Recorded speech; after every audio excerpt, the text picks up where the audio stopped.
Ontem postamos uma imagem e uma explicaçãozinha a respeito de um texto, que é Mateus 10:28. Esse texto é usado a favor da doutrina da imortalidade natural da alma. E na verdade, quando lemos o texto com atenção, percebemos que ele ensina o contrário.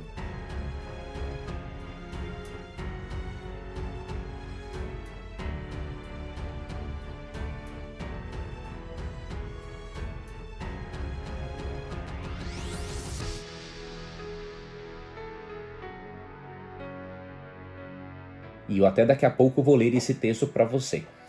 Mas nós recebemos alguns comentários, né? Recebemos 2 comentários a favor, obviamente, da interpretação, e outros 2 comentários contra. Na verdade, outros comentários recebemos, mas selecionamos, não é? 2 comentários a favor e, na verdade, 3 comentários contra. Então eu vou ler esses comentários, ler o texto e mostrar para você que muitas pessoas sinceras não aprenderam a primeira parte da interpretação, o primeiro passo para a interpretação bíblica, que é a observação do texto. E a observação do texto envolve você prestar atenção em certas palavras, em certos advérbios, em certos pronomes, porque isso pode revelar muito a respeito daquilo que o autor original tinha em mente, tá? Então, 2 comentários a favor, que eu vou ler aqui, que são interessantes, são os seguintes. Primeiro, do João Lennon Oliveira. Ele usou Ezequiel 18:4, que diz assim: eis que todas as almas são minhas, como a alma do Pai, também a alma do Filho é minha. A alma que pecar, essa morrerá. E ele escreve: aprendam aí, ou seja, no texto, né, de Ezequiel 18:4. Ele está certo nesse texto e na interpretação desse texto, bem como o verso 20 de Ezequiel 18 fala a mesma coisa, né? A alma que pecar, essa morrerá. Por quê? Porque o significado, um dos significados de alma é pessoa viva. Então aqui fala, quando fala em alma, aqui fala de pessoas realmente, né? E quando você lê também Deuteronômio 10:22, ali diz assim: com 70 almas teus pais desceram ao Egito. Ou seja, 70 pessoas, não eram almas penadas.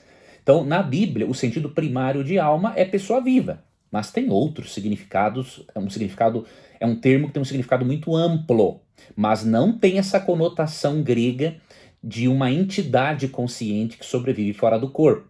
Você tem que ter isso em mente. O pensamento hebraico difere radicalmente do grego, tá? Porque, por exemplo, Oscar Cullmann, né, teólogo luterano, muito bem apontou que enquanto Sócrates ensinava e Platão, não é, seu discípulo, ensinava que o corpo é a prisão da alma, a Bíblia, em 1 Coríntios 6:19, diz que o corpo é o templo do Espírito Santo e que ele vai ser ressuscitado, ele vai fazer parte da redenção. Então, ao contrário dos gregos que supervalorizavam a alma e desmereciam o corpo, a Bíblia supervaloriza o corpo porque vê o ser humano como um ser integral, holístico, tá? Então, esse texto está corretíssimo, citado por nosso amigo João Lennon Oliveira. Outro comentário que eu gostei também foi esse aqui do Fábio Bernardo, ou também está aqui em cima, ACM Santos. Ele fala que em Lucas 24, não é, que é nos versos 27 e 44, contém um importante princípio interpretativo. A Bíblia deve ser olhada como um todo. E foi exatamente isso que Cristo fez, né? Em Lucas 24, 27 e 44, ele usa a lei de Moisés, os profetas e os salmos para explicar sobre sua morte e ressurreição. A mente ocidental foi muito influenciada pela filosofia grega, o que é verdade. Alguém disse: nós pensamos como pensamos porque os gregos pensaram como pensaram, e é exatamente isso. Para nós, talvez, não diga o que foi dito para eles, porque estamos distantes no tempo e no espaço. Mas João 3,16 nos diz muito. A palavra perecer, que aparece em João 3,16, não é? Diz assim: Deus amou o mundo de tal maneira que deu o seu Filho unigênito para que todo o que nele crer não pereça, mas tenha a vida eterna.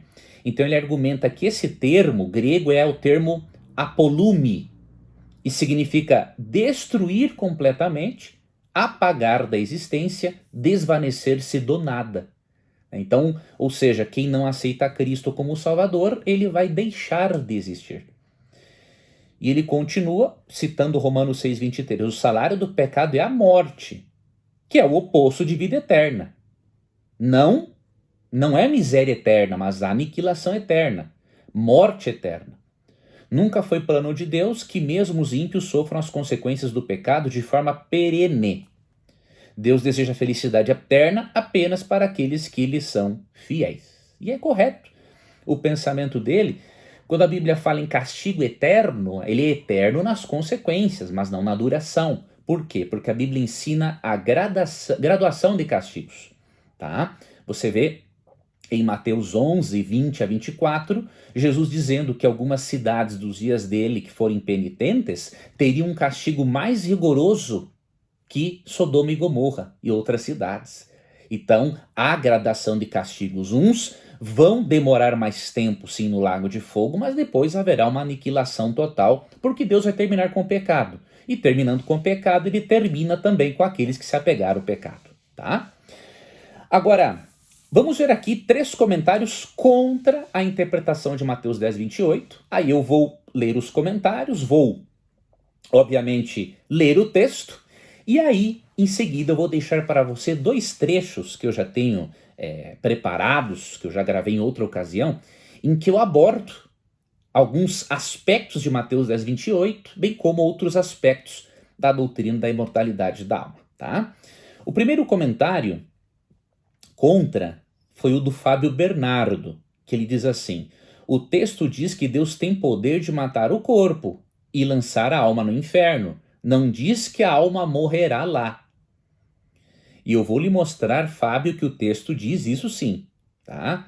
A Regina Kostovski disse a mesma coisa, que matam o corpo, né?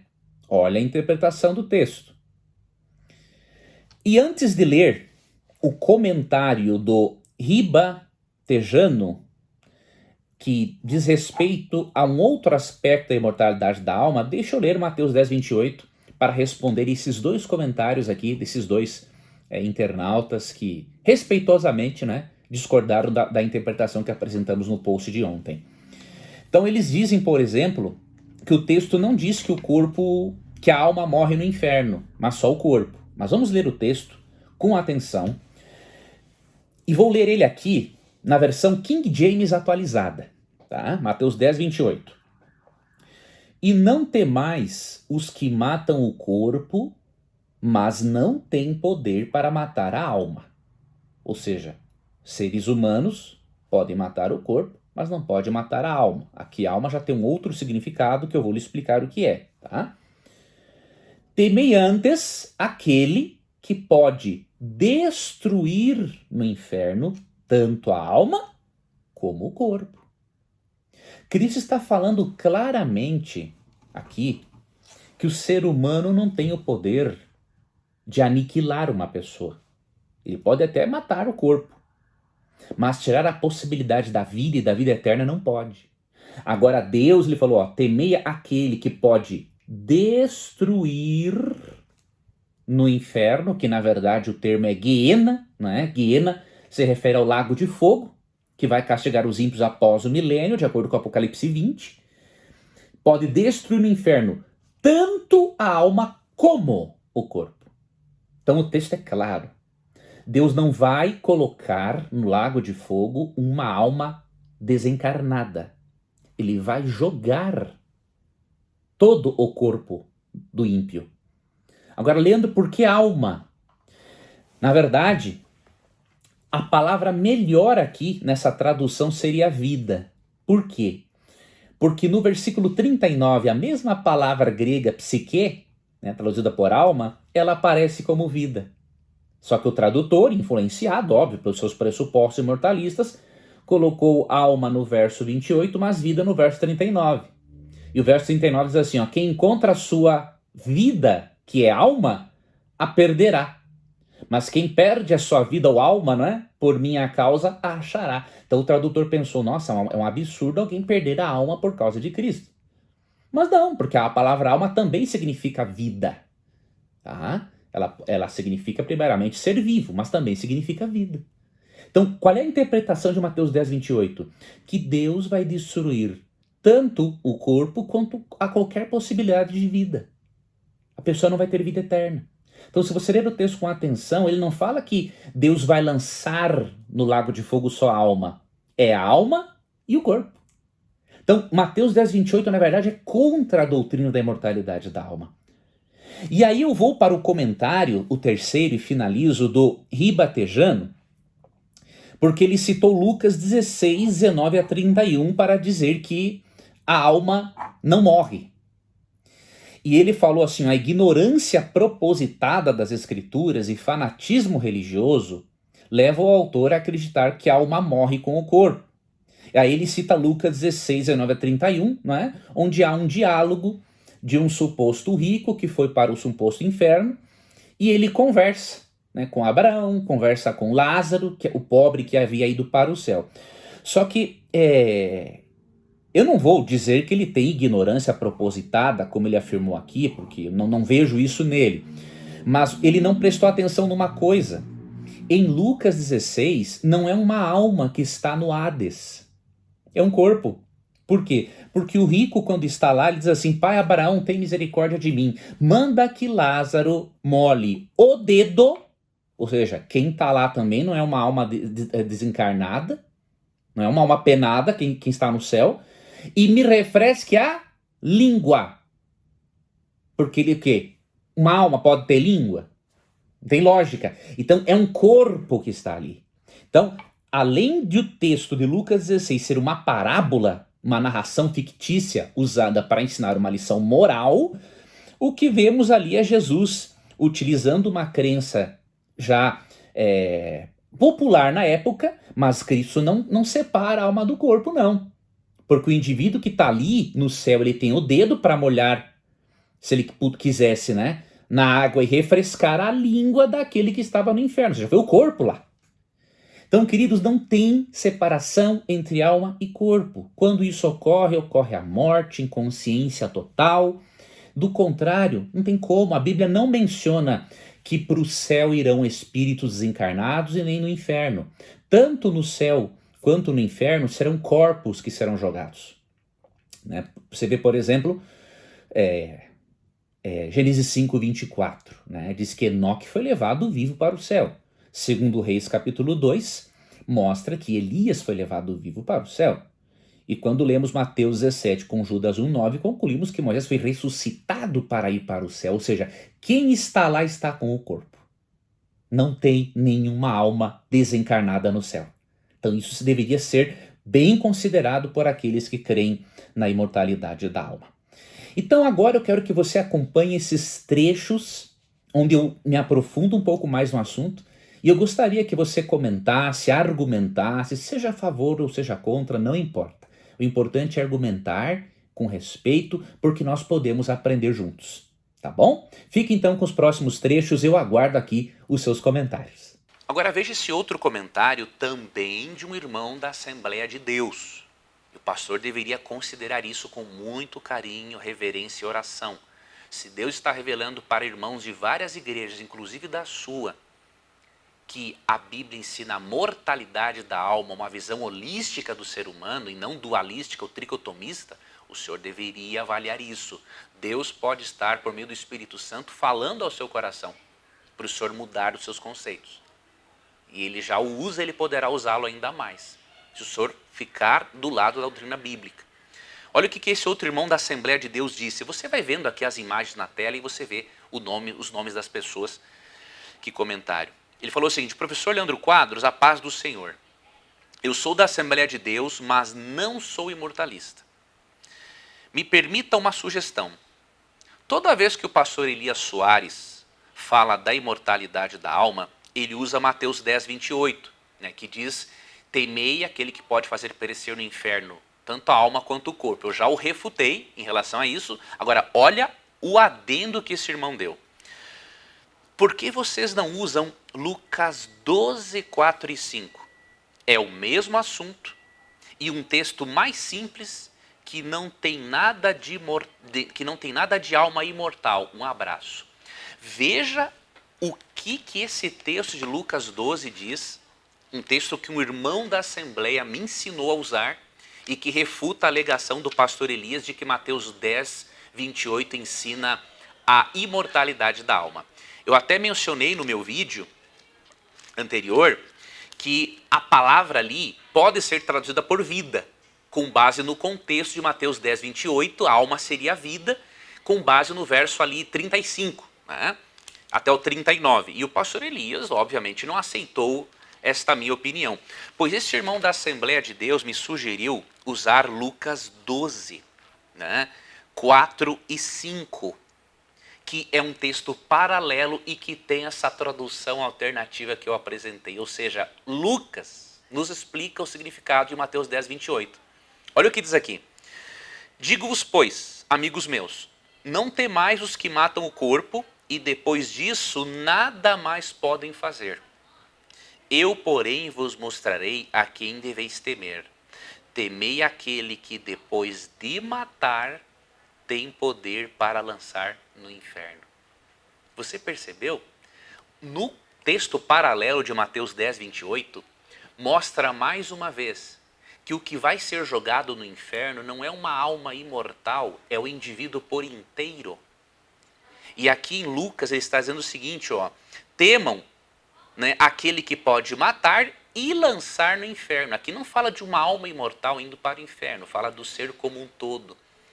Então, quando Mateus 10, 28 diz, né, temei aquele que pode fazer perecer no inferno a alma e o corpo, quando eu apresentei a possibilidade de traduzir o texto por vida, ou seja, Deus vai acabar com a possibilidade da vida eterna no indivíduo, porque vai castigá-lo e depois destruí-lo, isso se harmoniza com esse texto paralelo de Lucas 12, versos 4 e 5, porque realmente não é uma alma indo para o inferno, é o ser inteiro, mostrando mais uma vez o holismo bíblico e lembrando, né, que Mateus 10, 28 fala que Deus vai fazer perecer no inferno tanto a alma quanto o corpo. Não diz que a alma vai continuar viva ou imortal no inferno. O termo perecer é empregado para o ser humano como um todo. Então só não vê isso no texto bíblico quem realmente não quiser ver. E considerando que Lucas tinha origem gentílica, né? Então era um homem que realmente aceitou o posicionamento bíblico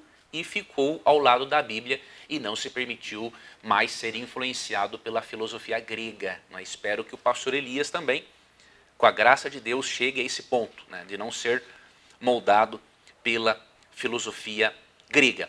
Não ler atentamente os textos que ele usa a favor da imortalidade da alma. O pastor Elias citou, pelo menos, alguns textos, não vou comentar todos agora, mas, por exemplo, um deles, que ele não leu com atenção, é Mateus 10, 28. Ele citou Mateus 10, 28 para alegar que existe uma alma imortal no ser humano. Só que quando ele cita Mateus 10, 28, ele está aqui cometendo um erro de não ler atentamente o texto na própria língua portuguesa. O que diz Mateus 10, 28? E não temais os que matam o corpo e não podem matar a alma. Agora, olha o restante do texto. Temei antes aquele que pode fazer perecer no inferno a alma e o corpo. Duas conclusões nós chegamos aqui.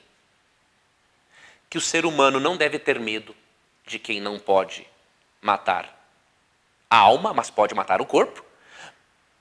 Mas ele tem que ter medo daquele, que é Deus, que pode fazer perecer no inferno a alma e o corpo. O que o texto está dizendo? Que a alma é imortal? É o contrário. Ele está dizendo que Deus vai fazer perecer no inferno a alma e o corpo. Então, se o pastor Elias lesse com atenção, ele vê que, na verdade, Mateus 10, 28 é um tiro no próprio pé dele. Porque o texto não diz que a alma vai ser eterna, vai ficar eternamente sendo queimada no inferno. Aqui é dito o seguinte: e não temais os que matam o corpo e não pode matar a alma. Ou seja, o ser humano pode matar o corpo, mas não pode matar a alma. Temei antes aquele que pode fazer perecer no inferno a alma e o corpo. Então o texto claramente diz que no inferno vai perecer a alma e o corpo. Qual é o significado de alma aqui nesse texto?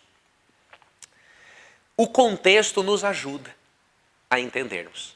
E o pastor Elias vai ver que, além de o próprio texto dizer que a alma vai perecer no inferno, porque Deus vai destruir alma e corpo, o texto não diz que a alma vai permanecer para todo sempre.